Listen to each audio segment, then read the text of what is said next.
On the picturesque North Devon coast in southern England lies a lone Neolithic standing stone that has a very interesting local legend attached to it, for it is said that a young Jesus Christ himself once visited.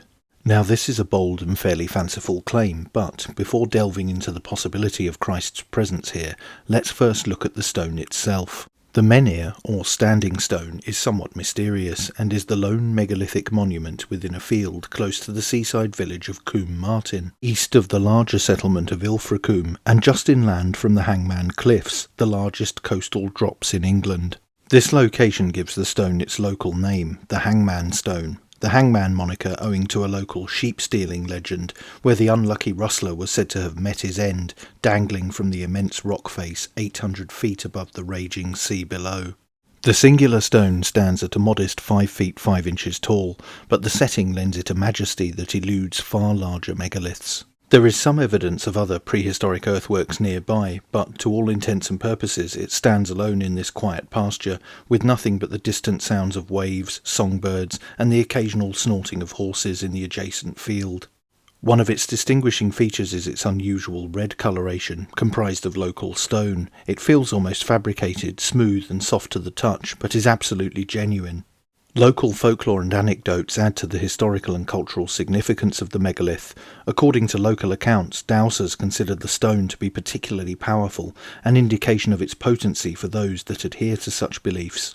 But the most striking legend suggests that Jesus visited the site during his youth, aligning it with broader narratives of sacred destinations in England, such as Glastonbury. The stone is located in an area of natural beauty, surrounded by rolling hills to the north and a valley to the south. On a clear day, the stone stands as a jewel amidst grasses and wild flowers. Initially, I went into the wrong field looking for it, but in a landscape like this, there's not really any such thing as the wrong place. I stumbled upon evidence of a historic slaked lime kiln in the middle of this adjacent patch of land, with its telltale bricks and an old plough that looked like it were placed merely for photogenic purposes. Of course it was not, and this is a visual representation of the pace of life down here in the southern reaches of England. The legend of a young Jesus visiting this land during his youth has captured the imagination of many over the centuries.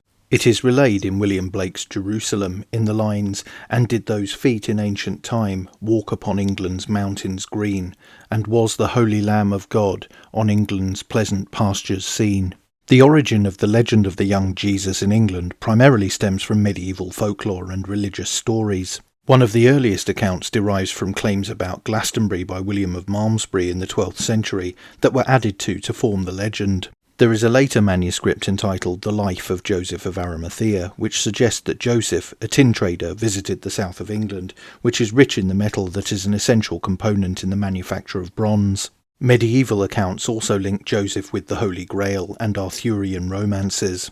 In Sir Thomas Malory's 15th century work, Le Mort d'Arthur, when Galahad receives a vision of the Grail, he sees Joseph standing at the altar, dressed as a bishop. It was claimed invariably that Joseph was Jesus' uncle and brought the youngster with him on a voyage to the now counties of Cornwall, Devon and Somerset, where he is alleged to have studied the ways of the Druids. Although unfortunately there is no hard evidence or gospel account to verify Christ's presence in England.